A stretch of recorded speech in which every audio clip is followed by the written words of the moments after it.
So Slippery Starmer wanted today to mark his transformation into a global statesman, conquering Europe with tough talk about stopping the boats with a new EU-backed law enforcement approach.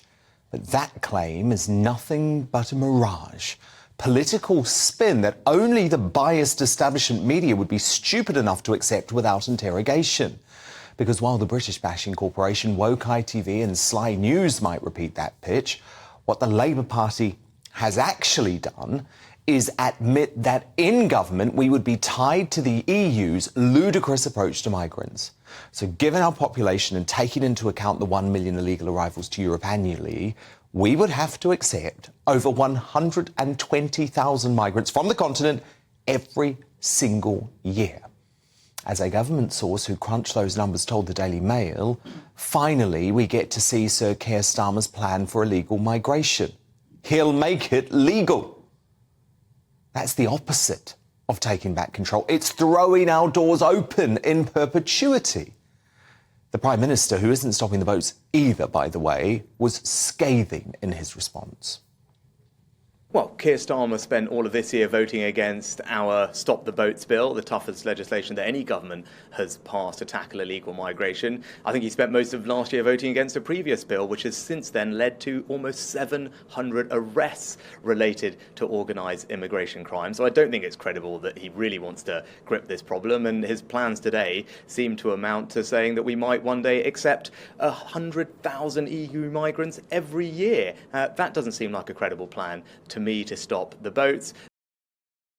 The Home Secretary, Suella Braverman, went further, writing that Starmer would make Britain the, quote, dumping ground for many of the millions of illegal migrants that Europe doesn't want, before adding, and none of this will stop the boats.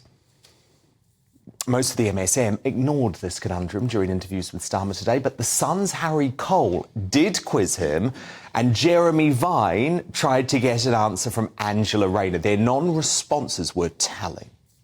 Are you ruling out joining an EU-wide burden sharing scheme then today? Well, look, I think there needs to be a returns agreement.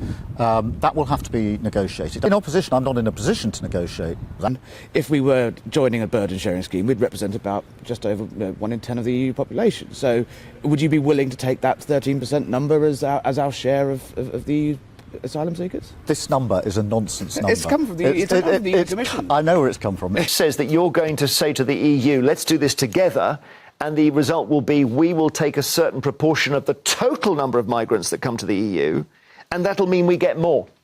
Well, it's not the case, no, because at the moment we've got people where illegal gangs are bringing people over, risking their lives, and you haven't got a cap on those numbers. We've got hundreds and thousands of people in hotels. That'll carry on. So it won't carry on. Starmer's non-response led to this brilliant riposte from Penny Mordaunt in the House today, who compared him to the hapless Beach Ken from the Barbie movie. Because I think the Labour leader is Beach Ken.